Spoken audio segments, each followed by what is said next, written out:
Proklamasi.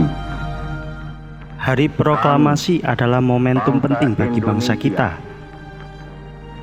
Pada 17 Agustus 1945, Bung Karno memproklamasikan kemerdekaan Republik Indonesia di Jalan Pegangsaan Timur nomor 56 yang merupakan kediamannya. Penuh cerita, banyak fakta unik dari perumusan teks proklamasi ini. Sebelumnya terdapat berita kekalahan Jepang oleh Amerika. Hal ini mendorong Sultan Syahrir mengusulkan kemerdekaan Indonesia kepada Moh-Hatta.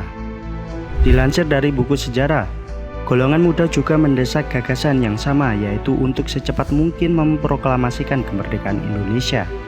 Akhirnya pada 16 Agustus 1945, golongan muda membawa Soekarno dan Moh-Hatta ke Rengas Dengklok dengan alasan untuk mengamankan kedua tokoh tersebut dari tekanan tentara Jepang. Sekembalinya dari Rengas Dengklok, Soekarno melalui Ahmad Subarjo menghubungi para anggota PPKI untuk mengadakan rapat darurat di rumah Laksamana Maeda. Rumah pimpinan militer Jepang itu akhirnya menjadi tempat perumusan teks proklamasi. Diadakan di bulan suci Ramadan. Berikut fakta unik detik-detik proklamasi kemerdekaan Indonesia.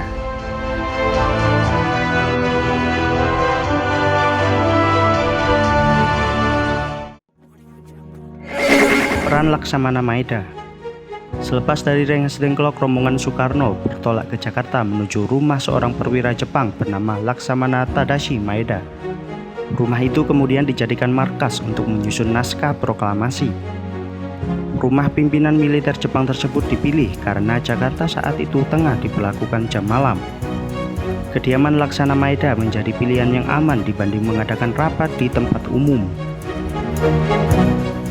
2. Mesin ketik. Tokoh yang mengetik naskah proklamasi Sayuti Meli menggunakan mesin ketik buatan Jerman untuk mencatat rumusan teks proklamasi tersebut. Menurut Museum Naskah Proklamasi, mesin ketik tersebut adalah pinjaman dari Kolonel Kandeler, Komandan Angkatan Laut Jerman, yang berkantor di gedung KPM, Koningsplein. Tempat ini kita kenal menjadi Pertamina di Jalan Merdeka Timur, Jakarta. Saat itu di rumah Laksamana Tadashi Maeda hanya tersedia mesin ketik dengan huruf kanji. Satsuki Mishima, seorang sekretaris urusan rumah tangga di rumah Maeda, kemudian berinisiatif meminjam mesin ketik tersebut. Perumusan naskah proklamasi. Hanya 3 tokoh yang merumuskan naskah proklamasi, yakni Soekarno, Muhammad Hatta, dan Ahmad Subarjo. Mulanya Soekarno menuliskan konsep di atas secari kertas, sedangkan Moh-Hatta dan Ahmad Subarjo menyumbang pikiran secara lisan. Kertas yang digunakan merupakan sobekan dari blok note, dengan lembarannya bergaris-garis biru. Konsep teks proklamasi tulisan tangan Insinyur Soekarno kemudian diketik oleh Sayuti Meli dengan mengadakan perubahan kata, yaitu kata tempo menjadi tempo.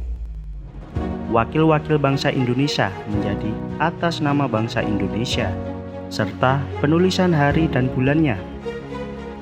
Teks tersebut ditandatangani Soekarno dan Hatta atas nama bangsa Indonesia. Peran pembawa berita. Peran para pembawa berita atau pewarta sangat penting dalam peristiwa ini. Pewarta inilah yang bertugas mengabadikan dan menyebarkan informasi tentang kemerdekaan Indonesia. Pewarta yang berjasa ini adalah Franz dan Alex Mendur yang mengabadikan momen pembacaan proklamasi. PM Diah dan Jusuf Rono Dipuro yang membantu penyebaran berita proklamasi lewat berbagai cara seperti radio, surat kabar, telegram, serta melalui lisan. Tanpa mereka, berita proklamasi kemerdekaan tidak akan tersebar ke seluruh negeri.